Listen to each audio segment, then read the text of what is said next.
ओए, तेरे चलने का वक्त हो गया। कहाँ चलने का वक्त हो गया? मालिक के पास।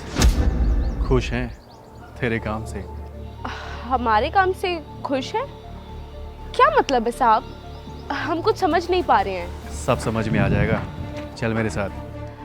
अच्छा, इसका मतलब आज मालिक सारा हिसाब किताब क्लियर कर देंगे। अबे चल ना, तू क्यों बैठा है, आजा।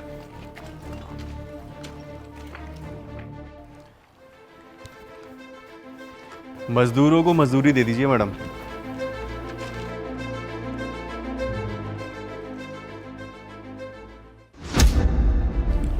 ले बांट दे मजदूरों में। मुस्कान दीदी,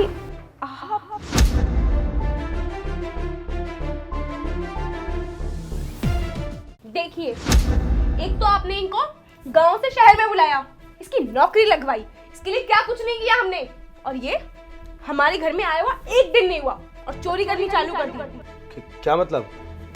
ये देखिए, मैंने खुद अपनी आंखों से देखा, ये पूरे 40,000 रुपए की चोरी करी है इसने।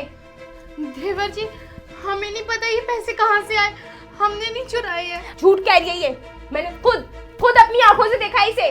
देवर जी, मानते हम गरीब है, पर कभी ऐसा नहीं कर सकते। बस करिए भाभी जी, प्लीज। अब यहाँ पर आपका रहना ठीक नहीं है, आप जाइए यहाँ से प्लीज। निकल जाए यहाँ से। दिक्कत। क्या हुआ मैडम, आप एक दूसरे को जानते हो?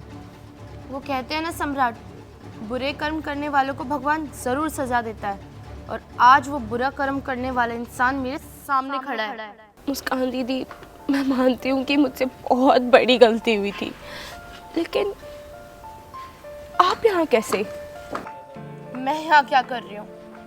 याद है वो दिन जब तूने मुझ पे और मेरे पति पे 40,000 की चोरी का इल्जाम लगाया था और हमें घर से बाहर निकाल दिया था? तूने क्या सोचा तू खुश रहेगी? देख, आज नतीजा तेरे सामने है। मतलब दीदी, ये घर आपका है और आप यहाँ की मालकिन है? जी हाँ, मैं इस घर की मालकिन हूँ, और आज हम दिन रात मेहनत करके अपना खुद का घर बना रहे हैं। तुम्हारे साथ क्या हुआ? तुम्हारा घर कहाँ गया? दीदी, आपके और जेठ जी के जाने के बाद घर बहुत बिखर सा गया था।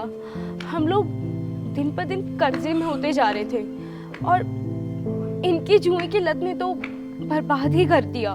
और आज हालात ऐसे हैं कि 2 वक्त की रोटी के लिए मजदूरी करनी पड़ रही है। आपने मेरी मैडम के साथ ऐसा किया, ये आपको बिल्कुल भी नहीं करना चाहिए। आपको पता है, मेरी मैडम न जाने कितने अनाथ बच्चों का पेट पालती हैं, उन्हें पढ़ाती लिखाती हैं, हर रोज़ मंदिर जाती हैं, और आपने उनके साथ गलत कर दिया। आपके साथ गलत तो होना ही था, आप नतीजा आपके सामने है। और इतना ही नहीं, हमारी मालकिन तो हमको पैसा एडवांस भी देती हैं, और तीज त्यौहार पे मिठाइयाँ, कपड़े और हमारे बच्चों को खेलने के लिए खिलौने देती हैं, पढ़ने के लिए किताबें देती हैं, और इतना ही नहीं, उनकी स्कूल की फ़ीस भी भरती हैं। दीदी, हो सके तो मुझे माफ़ कर देना। मैंने जो भी गलती की है वो शायद मेरी ज़िंदगी में बहुत बड़ी गलती है। मेरे अंदर तो अब इतनी भी हिम्मत नहीं है कि आपके घर में मैं काम कर सकूं। हो सके तो मुझे माफ़ कर देना। रुको, कहीं जाने की कोई ज़रूरत नहीं है, ये घर तुम्हारा भी है, और आज से तुम्हें मजदूरी करने की भी कोई ज़रूरत नहीं है। आज से तुम और देवर जी हमारे साथ ही रहोगे, और वो इंसान ही क्या जो माफ़ ना कर सके। थैंक यू सो मच दीदी, मैंने आपके साथ इतना गलत किया, आप पे चोरी का इल्ज़ाम तक लगा दिया, और आप मुझे अपने घर में जगह देने की बातें कर रही हैं। मैं आपकी सारी ज़िंदगी भर आभारी रहूँगी। हाथ जोड़ने की कोई ज़रूरत नहीं है, चलो अंदर चलते हैं।